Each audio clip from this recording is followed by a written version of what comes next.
Hi, I'm Ian Mean. I'm Director of Business West in Gloucestershire. And I'm talking to Phil Smith, the Managing Director of Business West, about the year ahead, what we can hope for. Phil, this has been a year like no other, hasn't it, for business? Yes, no, in my experience of 40 years in business now, I've never seen anything like it. And yeah, lots of companies are really suffering. Lots of companies are closing. Lots of companies have done quite well. The trouble is the uncertainty, the constant changing. If it's bad enough, you think of individual people getting home for Christmas. Imagine it's like being told to shut down for Christmas if you're a company just bought in lots of stock and it won't last over till January. It's devastating, and I'm afraid we're going to see more closures as the months go by until the vaccine comes in. Yeah, I mean, looking forward to the new year, what sort of chinks of light do you see? Because the vaccine holds the key, doesn't it? The vaccine holds the key. I'm hearing from scientists that the vaccine will still do this new variant strain of COVID, which is great. A bit worried that it wouldn't. One of the questions I think we need to ask ourselves, or the government needs to ask itself, is how much of the population do we need to get vaccinated before we open the taps economically? So if we cover the 60, 70, 80-year-olds, the people with chronic illnesses and the frontline care workers, let's say that's 15 million people, that might only take us till March to do that. And then perhaps we can let it rip. Perhaps it doesn't matter so much. We don't have to vaccine the whole country and all the young people until we get to the economy opening up. So I'm rather hoping the government takes some pragmatic views about how much vaccine coverage do we need before we open up. On that point, um, it would seem to me that we need some sort of huge military operation to really get the vaccine to everyone, don't we? Yeah, they obviously did that with the actual military in Liverpool when they did the mass testing. So they need a bit of a warlike effort, don't they? Wartime effort to get this out. I think that's right. I think it's they've done 1 million already apparently. So I checked myself personally in my calculator. I'm due about March sometime. So we'll see. But yes, they need to put all grist to the mill. We're having trouble with Brexit looming as well. So we're going to be strained for a few months. There's no doubt about that. Yeah, now just talk about Brexit. Today's Tuesday. We're hearing there's a statement later today from the EU. How do you see that situation? It appears that there might be a bit of leeway on fishing.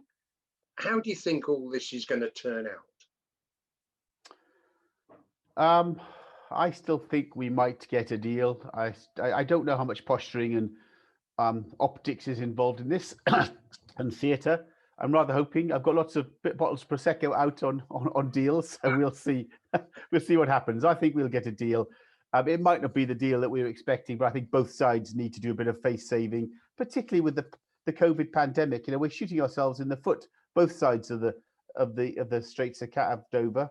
So I think we might see a deal, but it won't be quite what either side expected. Yeah. Now, what about future support for business? I think we all agree that Rishi Sunak has done a pretty good job on supporting business with all his financial situation. But where do we go from here?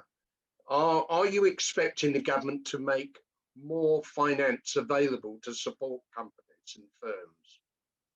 Yes, I think it'd be a real shame if he having put all this effort and all this money and all this indebtedness he's put our future generations into to not complete the final lap, if that makes sense. So I think another 5 months of support and grants and business rate rebates and VAT rebates, I think that's really important. Otherwise, you put all this money and it would have sort of missed out the last lap. So I think it's important for him to carry on. I know it's eye-wateringly expensive, but for the sake of another 5 6 months, I think he should definitely dig deep into his pockets or our Yeah, pockets. yeah. Now, looking forward positively, do you see the whole uh, climate change and net zero situation really coming to the fore next year with the COP conference up in Glasgow? Yes, the COP conference is a good kind of yeah, centerpiece for this. But I think we were moving that way, weren't we, before COVID? There's lots of talk, all that Greta stuff. I think what COVID has done is stalled it to some extent, but also told us all that we can change, we can work from home, we can sacrifice things, we can do things differently. So I think in some respects we'll come out of this much more ready and capable to make the sacrifices needed to get, you know, carbon reduced. You know, we make some great strides ourselves as Business West. We're trying to put the message out there, but I think this is the time when we start to fight back, as it were.